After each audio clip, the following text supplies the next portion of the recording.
नमस्कार दोस्तों, एक बार फिर से आपका ज्ञान सागर में स्वागत है। इस वीडियो में हम लोग Ranchi university semester 6 geography major 13 का इम्पोर्टेंट क्वेश्चन आंसर देखेंगे। तो जो भी स्टूडेंट सेमेस्टर 6 में है, रांची यूनिवर्सिटी में है या फिर एसकेएमयू में है, दोनों का सिलेबस लगभग सेम है। तो मेजर पेपर 13 में आप लोगों को क्या पढ़ना है? एग्रीकल्चर जियोग्राफी पढ़ना है। मतलब सारा आपका कृषि भूगोल से प्रश्न रहेगा, ठीक है। तो चलते हम लोग सबसे पहले सिलेबस देख लेते हैं। देखिए, मैं सबसे पहले आपको सिलेबस दिखाता हूँ ताकि जो भी आपका रहेगा ना, सारा पता चल जाएगा कि आखिर कहाँ से प्रश्न आने वाले हैं, किस टाइप के प्रश्न रहेंगे, कौन कौन से टॉपिक रहेंगे। आपका सारा सिलेबस ही डिसाइड करता है। और मुझे जहाँ तक पता है, ग्रेजुएशन में जितना भी प्रश्न रहते हैं सिलेबस से ही आता है, ठीक है। एक दो प्रश्न इधर उधर से आ सकता है, 1-2 नंबर वाले में, लेकिन लॉन्ग क्वेश्चन सारा सिलेबस से आता है। तो सिलेबस लो आप लोग मतलब क्या है, पूरा अच्छी तरह से कवर कर लीजिए। देखिए, यूनिट नंबर 1 में आप लोगों को पढ़ना है nature and scope, signification and development of agriculture geography. मतलब यहाँ पर बताया जा रहा है कि जो एग्रीकल्चर जियोग्राफी होता है, इसका क्या विशेष क्षेत्र है, क्या प्रकृति है और विकास के कौन कौन से चरण हैं, इसको बताना है, ठीक है। नेक्स्ट यहाँ पर दिया हुआ है यूनिट 2, इसमें पढ़ना है determinants of agriculture land use. मतलब भूमि उपयोग के लिए कौन कौन से कारक निर्धारित होते हैं, उसको बताना है, ठीक है। जैसे फिजिकल हो गया, इकोनॉमिक हो गया, सोशल हो गया, टेक्नोलॉजिकल हो गया, ये सभी कारक निर्धारित होते हैं। आगे यहाँ पर दिया थर्ड यूनिट में land use policy and planning पढ़ना है, भूमि उपयोग और सिद्धांत पढ़ना है, ठीक है। भूमि उपयोग और सिद्धांत क्या है उसको देखना है। आप लोगों को पढ़ना है थ्योरी ऑफ एग्रीकल्चर। मतलब एग्रीकल्चर से संबंधित कौन कौन से सिद्धांत दिए गए हैं। बहुत सारे सिद्धांत हैं, जैसे वेटली के सिद्धांत है, ठीक है, वॉन थुनोन का सिद्धांत है। तो इन सभी को आपको पढ़ना है। आगे यहाँ पर दिया हुआ 5th यूनिट में एग्रीकल्चर इन इंडिया, भारत में क्या है, कृषि को पढ़ना है। जैसे हरित क्रांति हो गया, ठीक है, नीली क्रांति हो गया, सफ़ेद क्रांति हो गया, ये सभी को आपको पढ़ना है। तो सिलेबस आप लोग एक बार अच्छी तरह से देख लीजिएगा, यहाँ से प्रश्न आपका बाहर नहीं जाएगा। तो चलते अब हम लोग क्वेश्चन आंसर की ओर। और हाँ, क्वेश्चन आंसर जितना भी कराएंगे आप लोग ध्यान से देखिएगा, एक भी प्रश्न बाहर नहीं आने वाला है। तो एक एक नंबर का प्रश्न देखिए आप लोग। देखिए यहाँ पर कृषि भूगोल से आप क्या समझते हैं? तो कृषि भूगोल क्या होता है? कृषि गतिविधियों के स्थानिक वितरण, स्वरूप एवं उनको प्रभावित करने वाले कारकों का अध्ययन क्या कहलाता है? कृषि भूगोल कहलाता है। वैसे भूगोल जिसमें कृषि से संबंधित तथ्यों का अध्ययन किया जाता है, कृषि भूगोल कहलाता है। एक लाइन में आप लोग लिख सकते हैं। अगला यहाँ पर दिया हुआ कृषि भूगोल की शाखा किस शाखा का भाग है? मतलब जो कृषि भूगोल है यह किस शाखा का भाग है? तो आर्थिक भूगोल, आर्थिक भूगोल में कृषि भूगोल आता है, ठीक है। नेक्स्ट यहाँ पर है कृषि भूगोल के अध्ययन के प्रमुख दृष्टिकोण कौन कौन से हैं? तो इसका आंसर हो जाएगा भौतिक, आर्थिक, सामाजिक और तकनीक दृष्टिकोण। मतलब जो कृषि भूगोल है इसको किस दृष्टि से मतलब अध्ययन किया जा सकता है, कौन कौन तरीके हैं? तो भौतिक रूप से अध्ययन कर सकते हैं, आर्थिक रूप से अध्ययन कर सकते हैं, सामाजिक रूप से अध्ययन कर सकते हैं और तकनीक दृष्टिकोण से कृषि में कौन कौन से क्षेत्र हैं उसको हम लोग देख सकते हैं। नेक्स्ट यहाँ पर दिया हुआ है कृषि की उत्पत्ति, ओरिजिन ऑफ एग्रीकल्चर किस काल से मानी जाती है? तो नवपाषाण काल से। कब से मानी जाती है? नवपाषाण काल से। नेक्स्ट यहाँ पर आपका दिया हुआ है कृषि भूगोल में प्रयुक्त आंकड़ों के प्रमुख स्रोत क्या है? तो जनगणना, कृषि सर्वेक्षण, सांख्यिकी पत्रिकाएं और सरकारी रिपोर्ट। मतलब जो भी कृषि में आता है, कृषि भूगोल में बहुत सारे आंकड़े आपको देखने को मिले होंगे। जैसे 55% लगभग भारत में क्या है, कृषि पर निर्भर है, ठीक है। तो ये सब आंकड़ा कहाँ से आता है? जनगणना से आता है। कृषि का जब सर्वेक्षण किया जाता है तो वहाँ से आता है, या फिर जो सरकारी रिपोर्ट होता है। नेक्स्ट आपका यहाँ पर दिया हुआ कृषि भूगोल, कृषि भूमि उपयोग को प्रभावित करने वाला सबसे महत्वपूर्ण भौतिक कारक कौन सा है? तो जलवायु। अच्छा जलवायु रहेगा तो अच्छा कृषि उत्पादित होगा। तो कृषि भूमि को सर्वाधिक प्रभावित कौन करता है? जलवायु करता है।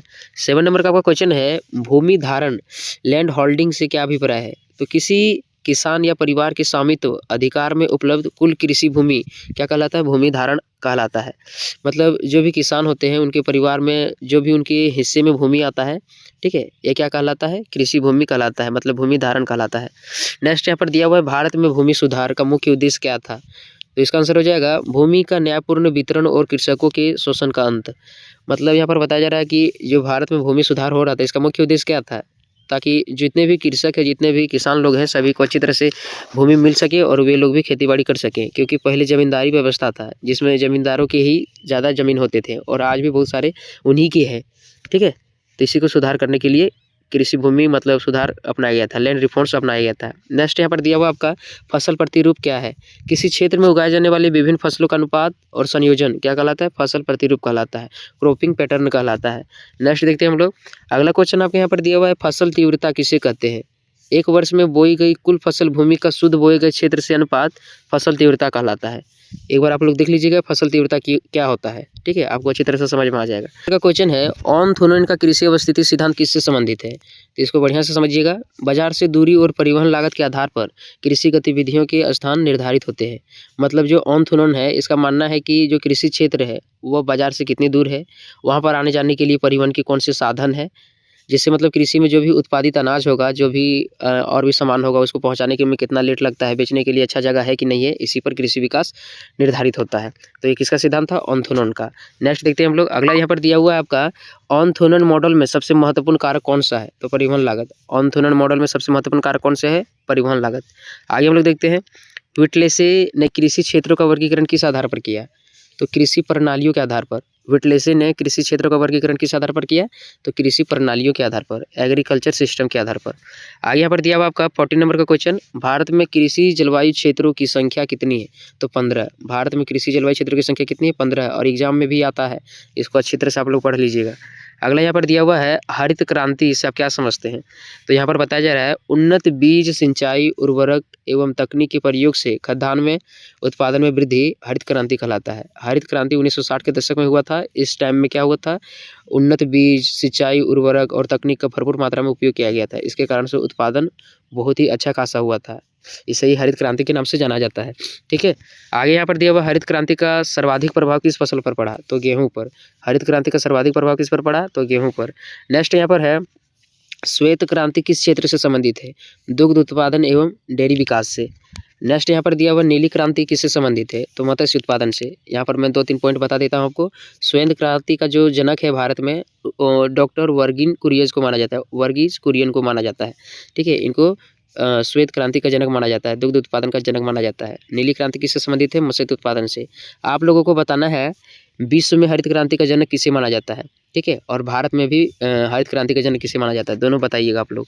नेक्स्ट हमारा है भारतीय कृषि की प्रमुख समस्या क्या है, तो छोटे एवं सीमांत जोतों की अधिकता। भारतीय कृषि की प्रमुख समस्या क्या है, जो कृषि क्षेत्र है वो क्या है, छोटे छोटे हैं, और यहाँ पर हल जोतने की बहुत सारी समस्याएं हैं, ठीक है। मतलब छोटे छोटे खेत होते हैं, तो वहाँ पर प्रॉपरली बड़ा बड़ा जो तकनीक वाला सामान होता नहीं जा पाता है, ठीक है, तो ये समस्या है। अगला क्वेश्चन आपका यहाँ पर दिया हुआ खाद्य सुरक्षा, फूड सिक्योरिटी से आप क्या समझते हैं, तो सभी लोगों को हर समय पर्याप्त, सुरक्षित और पौष्टिक भोजन मिल सके, ये क्या कहलाता है, खाद्य सुरक्षा कहलाता है, फूड सिक्योरिटी कहलाता है। तो यह था 1 नंबर वाला 20 प्रश्न, और हमें आशा है कि एकदम आप लोगों को अच्छी तरह से समझ में आ गया होगा, ठीक है। अब हम लोग क्या करते हैं, सीधे हम लोग एकदम जितना भी प्रश्न बताएंगे उसको आपको नोट कर लेना है। यहाँ पर आपको क्वेश्चन ध्यान देना कि किस टाइप की क्वेश्चन आपके एग्जाम में आएंगे। तो फर्स्ट क्वेश्चन आपका आ सकता है कृषि भूगोल की परिभाषा दीजिए और इसके महत्व को स्पष्ट कीजिए, ठीक है। ये लॉन्ग क्वेश्चन में भी है और शॉर्ट क्वेश्चन में भी है। तो कृषि के क्या करना है, कृषि भूगोल की आपको परिभाषा देना है। किस टाइप से आप लोग दीजिएगा, तो वह भूगोल जिसमें कृषि से संबंधित गतिविधियों का अध्ययन किया जाता है, उससे संबंधित भौतिक, आर्थिक, सामाजिक तथ्यों का अध्ययन किया जाता है, कृषि भूगोल कहलाता है। इसका महत्व किस प्रकार से यहाँ पर आप लोग देखिए, तो यहाँ पर बताया जा रहा है कृषि में नियोजन में सहायक होता है, क्षेत्रीय असमानताओं का अध्ययन करता है, इसमें संसाधनों का उचित उपयोग होता है, खाद्य सुरक्षा सुनिश्चित करता है। तो ये सभी कृषि भूगोल में होता है, ठीक है। अब हम लोग सीधे लॉन्ग क्वेश्चन को देखते हैं। 5 नंबर वाले जितने भी क्वेश्चन है आप लोग यहाँ पर एक बार देख लीजिएगा। जैसे यहाँ पर है कृषि भूगोल के अध्ययन के प्रमुख दृष्टिकोण की व्याख्या कीजिए, तो इसको देख लीजिएगा कौन कौन से दृष्टिकोण है, यही सभी प्रश्न रहेंगे आपका। जैसे भौतिक दृष्टिकोण, आर्थिक दृष्टिकोण, सामाजिक दृष्टिकोण, तकनीक दृष्टिकोण, ठीक है। आगे यहाँ पर देखिए आप लोग, थर्ड क्वेश्चन आपको यहाँ पर पूछा गया है कृषि की उत्पत्ति एवं विकास का संक्षिप्त विवरण दीजिए। कृषि की उत्पत्ति से संबंधित आपको क्या करना है, संक्षिप्त विवरण देना है, इसका किस प्रकार से विकास हुआ। तो यहाँ देखिए कृषि की उत्पत्ति नवपाषाण काल में हुई, जब मानव ने अस्थायी जीवन अपनाया। धीरे धीरे औजारों, सिंचाई, फसल चयन और तकनीकी के विकास से जो कृषि था इसका विकास बढ़ते गया। आज कृषि आधुनिक वैज्ञानिक आधार पर की जाती है, ठीक है, और आधुनिक वैज्ञानिक के बावजूद भी जैविक खेती ज़्यादा किया जाता है। और जो सिक्किम है, सिक्किम पहला राज्य है जहाँ पर पूरी तरह से जो खेती होता है पूरी तरह से जैविक होता है, और जैविक खेती ही सर्वाधिक आज के तौर पर मान्य है। तो इस प्रकार से आज जो है पुराने ज़माने वाला खेती में चल गया है आधुनिक से, तो ध्यान रखिएगा। नेक्स्ट क्वेश्चन आपको यहाँ पर पूछा गया था कृषि भूमि उपयोग को प्रभावित करने वाले कौन कौन से कारक हैं, भौतिक कारकों की चर्चा कीजिए। तो देखिए आप लोग यहाँ पर, जैसे कृषि भूमि को प्रभावित करने वाले बहुत सारे कारक होते हैं। जैसे फर्स्ट में आ गया आपका जलवायु, दूसरा में आ गया आपका मृदा, तीसरा में स्थलाकृति, चौथा में जल संसाधन। ये सभी कारक क्या करते हैं, फसल का चयन करते हैं और उत्पादन में वृद्धि करते हैं। मतलब जिस प्रकार से जलवायु होगा, अच्छी जलवायु होगा, अच्छा फसल उपजेगा, मृदा भी अच्छा रहेगा, स्थलाकृति जैसी रहेगी, एकदम समतल चाहिए, और जल संसाधन उपलब्ध होगा, तो एकदम कृषि को क्या होगा, अच्छा खासा अच्छा रहेगा, ठीक है, मतलब अच्छा उत्पादन होगा। नेक्स्ट क्वेश्चन यहाँ आपका दिया किसान के पास उपलब्ध कुल भूमि क्या कहलाता है? भूमि धारण कहलाता है। किसान के पास कितना भूमि है यह क्या कहलाता है? भूमि धारण। नेक्स्ट है भूमि सुधार, भूमि का न्यायपूर्ण वितरण, बिचौलियों का उन्मूलन और किसानों की आर्थिक स्थिति सुधारना। देखिए 6 नंबर का क्वेश्चन यहाँ पर है, फसल प्रतिरूप एवं फसल तीव्रता को स्पष्ट कीजिए। फसल प्रतिरूप क्या होता है और फसल तीव्रता क्या होता है? यहाँ देख लीजिए आप लोग, किसी क्षेत्र में उगाई जाने वाली फसलों का संयोजन फसल प्रतिरूप कहलाता है। नेक्स्ट है फसल तीव्रता, एक वर्ष में भूमि के उपयोग की मात्रा को दर्शाती है। यह कृषि उत्पादन का एक महत्वपूर्ण सूचक है, तो इसको आपको देखना है फसल प्रतिरूप क्या होता है, फसल तीव्रता क्या होता है। 7 नंबर का यहाँ पर क्वेश्चन है, ऑर्थोनॉन के कृषि अवस्थिति सिद्धांत की व्याख्या कीजिए। तो मोस्ट वीवीआई क्वेश्चन है कि लिख लीजिएगा, एकदम आ जाएगा, ठीक है। तो देखिए आप लोग, मैंने आपको बता ही दिया कि कृषि वहीं स्थान पर करना चाहिए जहाँ पर बाजार की व्यवस्था हो और कितना दूर पर है इसके अनुसार ही कृषि की जाती है, ऑर्थोनॉन के अनुसार। और साथ ही साथ जो खराब होने वाली फसल रहेगी उसको बाजार के निकट उगाएंगे तो तुरंत हम लोग बेच लेंगे, ठीक है। तो इसको देख लीजिएगा आप लोग, शॉर्ट में यहाँ पर दिया हुआ है। नेक्स्ट यहाँ पर है, विटलेसे के कृषि क्षेत्र वर्गीकरण को समझाएं। तो विटलेसी ने कृषि क्षेत्र के वर्गीकरण को किस प्रकार से समझाया, यहाँ देखिए आप लोग। तो यहाँ पर बता रहा है, विटलेसी ने कृषि प्रणालियों के आधार पर विश्व को प्रमुख कृषि क्षेत्रों में बांटा है। जैसे पहला स्थानांतरण कृषि, दूसरा मिश्रित कृषि, तीसरा वाणिज्यिक कृषि। ये सभी क्या है? विटलेसी के कृषि प्रदेश है, और भी है, आपको अच्छी तरह से पढ़ना है। नेक्स्ट यहाँ पर आपका दिया हुआ है, भारत में कृषि जलवायु क्षेत्रों का संक्षिप्त विवरण प्रस्तुत करें। तो भारत में कुल 15 कृषि जलवायु क्षेत्र हैं, मतलब इस भारत में जो भी जलवायु कृषि क्षेत्र है इसको 15 भागों में बांटा गया है। यह विभाजन कृषि विकास और योजना में सहायक होती है, मतलब कृषि का विकास किस प्रकार से किया जाएगा, कौन से फसल कौन से मौसम में उगाना है, ये सभी में सहायक होता है। कौन होता है सहायक? तो कृषि जो जलवायु प्रदेश होता है, ठीक है, ये सभी सहायक होते हैं। नेक्स्ट क्वेश्चन आपका है, हरित क्रांति के उद्देश्य और प्रभाव को लिखिए। मोस्ट वीवीआई क्वेश्चन है, इसको लिख लीजिएगा, एग्जाम में एकदम सीधे ही बढ़ जाएगा। तो यहाँ पर देखिए आप लोग, जो हरित क्रांति है इसका प्रमुख उद्देश्य क्या है? खाद्यान्न उत्पादन में वृद्धि करना है। और इसका प्रभाव किस पर पड़ा? तो गेहूं के उत्पादन में ज़्यादा प्रभाव पड़ा, आत्मनिर्भर हुए, जितने भी किसान थे आत्मनिर्भर हो गए, और क्षेत्रीय समानता में थोड़ा सा क्या हुआ? वृद्धि हुआ। जो भी क्षेत्रीय समानता था इसमें थोड़ा कम हुआ, वृद्धि नहीं, कम हुआ होगा। नेक्स्ट क्वेश्चन आपका है, श्वेत एवं नीली क्रांति का संक्षिप्त विवरण प्रस्तुत करें। श्वेत क्रांति कहने का मतलब है, जो ये श्वेत क्रांति है दुग्ध उत्पादन से संबंधित है। इसके जनक डॉक्टर वर्गिन कुरियज को माना जाता है, और यह ग्रामीण आय में वृद्धि करता है। गाँव में अधिकतर दूध बेचने वाले आपको मिलेंगे, ठीक है, बाकी शहर में भी मिलता है लेकिन गाँव में एकदम आपको शुद्ध मिलेगा जहाँ तहाँ। अगला यहाँ पर है नीली क्रांति। नीली क्रांति मत्स्य उत्पादन से संबंधित है, मछली उत्पादन से संबंधित है, और यह रोजगार के अवसर बढ़ाते हैं। नेक्स्ट क्वेश्चन आपका है, भारत में कृषि की प्रमुख समस्याएं एवं खाद्य सुरक्षा को स्पष्ट कीजिए। भारत में कृषि से संबंधित कौन कौन सी समस्याएं हैं और इसकी खाद्य सुरक्षा कैसे किया जाता है, इसको बताना है। तो देखिए प्रमुख समस्याएं कौन कौन है। तो छोटे एवं सीमांत जोत, मतलब जो किसान हैं उनके छोटे छोटे खेत हैं। अगला है मानसून पर निर्भरता, यहाँ पर जो खेती की जाती है एकदम पूरी तरह से मानसून पर निर्भर होती है। जिस वर्ष वर्षा नहीं होती है, जिस वर्ष मानसून नहीं आता है उसमें क्या होता है कि अच्छी तरह से फसल नहीं उग पाता है।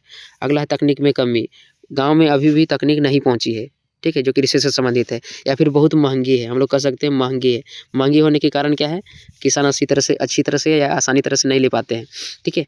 अगला यहाँ पर है खाद्य सुरक्षा, सभी लोगों को हर समय पर्याप्त और पौष्टिक भोजन की उपलब्धता। खाद्य सुरक्षा करने का मतलब है, जितने भी भारत में व्यक्ति है, जनसंख्या भी तो विश्व में भी सबसे अधिक हो गया है, तो यहाँ पर जितने भी व्यक्ति है सभी को क्या है, हर समय किसी भी टाइम एकदम पौष्टिक आहार मिलना चाहिए और प्राप्त आहार मिलना चाहिए, यही खाद्य सुरक्षा कहलाता है, ठीक है। तो यह था आपका शॉर्ट क्वेश्चन एक तरह से। अब हम लोग लॉन्ग क्वेश्चन देखेंगे जो सीधे आपके एग्जाम में भिड़ेगा। तो मैं केवल यहाँ पर क्वेश्चन आपको बताऊंगा, नोट कर लीजिएगा आप लोग। बाकी सारा पीडीएफ आपको कहाँ मिल जाएगा? ऐप में मिल जाएगा। फर्स्ट क्वेश्चन आप लोग लिख लीजिए, कृषि भूगोल की परिभाषा, क्षेत्र तथा महत्व का विवेचन कीजिए। कृषि भूगोल की परिभाषा, क्षेत्र तथा महत्व के विवेचन कीजिए। नेक्स्ट अब हम लोग देखते हैं, अगला क्वेश्चन आपका है, कृषि भूगोल की प्रकृति अध्ययन के प्रमुख दृष्टिकोणों की व्याख्या कीजिए। कृषि भूगोल की प्रकृति क्या है और अध्ययन के कौन कौन से दृष्टिकोण है, इसको बताना है। नेक्स्ट देखते हैं हम लोग, अगला क्वेश्चन आपको यहाँ पर दिया हुआ है, कृषि की उत्पत्ति एवं विकास से संबंधित विस्तृत चर्चा करें। नेक्स्ट देखते हैं, नेक्स्ट क्वेश्चन आपका दिया हुआ है, कृषि भूमि उपयोग को प्रभावित करने वाले भौतिक एवं मानवीय कारकों का विश्लेषण कीजिए। सभी को एकदम नोट करके अच्छी तरह से एकदम पढ़ लीजिएगा, सारा भिड़ेगा एग्जाम में। अगला है, भूमि धारण जोत आकार तथा भूमि सुधार की विवेचना कीजिए। भूमि धारण जोत आकार तथा भूमि सुधार के क्या क्या है, इसको बताना है। नेक्स्ट यहाँ पर दिया हुआ है, फसल प्रतिरूप, फसल तीव्रता एवं कृषि उत्पादन किससे संबंधित है, या कृषि उत्पादन के संबंध में क्या करना है, जो भी है यहाँ पर लिखा हुआ उसको बताना है। नेक्स्ट अब हम लोग देखते हैं, अगला यहाँ पर है, ऑर्थोनॉन के कृषि अवस्थिति सिद्धांत की व्याख्या कीजिए। ऑर्थोनॉन के कृषि अवस्थिति सिद्धांत क्या है उसको बताना है, ठीक है। नेक्स्ट यहाँ पर है, विटलीसी की कृषि क्षेत्रीकरण का विस्तृत से वर्णन करें। तो जो भी है सभी इंपॉर्टेंट क्वेश्चन है, ठीक है, सारा पढ़ लीजिएगा आप लोग। अगला यहाँ पर है, भारत की कृषि जलवायु क्षेत्रों का विस्तृत से वर्णन करें। तो 15 जलवायु क्षेत्र है, आप लोगों को बताए थे, तो अच्छी तरह से पढ़ लीजिएगा। नेक्स्ट यहाँ पर है हरित क्रांति के उद्देश्य, प्रभाव और सीमाओं की विवेचना कीजिए। मोस्ट विवाही क्वेश्चन। अगला यहाँ पर दिया हुआ है श्वेत, नीली एवं अन्य कृषि क्रांतियों का विकास भारत में किस प्रकार से हुआ, स्पष्ट करें। श्वेत क्रांति किससे संबंधित है, नीली क्रांति किससे संबंधित है, पीली क्रांति किससे संबंधित है। बहुत सारे उत्पादन है, ठीक है, और बहुत सारे कृषि भी यहाँ पर हरित क्रांति के द्वारा अपनाया गया था, तो इसी को बताना है, ठीक है। अगला यहाँ पर दिया हुआ है भारत में कृषि की समस्याएं, विकास, खाद्य एवं सुरक्षा का स्पष्ट टिप्पणी कीजिए। भारत में कृषि की क्या क्या समस्याएं हैं, विकास और खाद्य सुरक्षा का क्या करना है, स्पष्ट टिप्पणी करना है। तो यही आपका 12 क्वेश्चन था। 12 क्वेश्चन में बता रहे हैं, एक भी क्वेश्चन आपके एग्जाम में बाहर नहीं जाएगा, तो सभी क्वेश्चन को पढ़ लीजिएगा। ऐप में सारा आपको आंसर मिल जाएगा अच्छी तरह से एकदम, तो ऐप भी आप लोग डाउनलोड कर लीजिएगा, मात्र 60 रुपये में 4 साल के लिए। तो मिलते हैं अगली वीडियो में, तब तक के लिए धन्यवाद।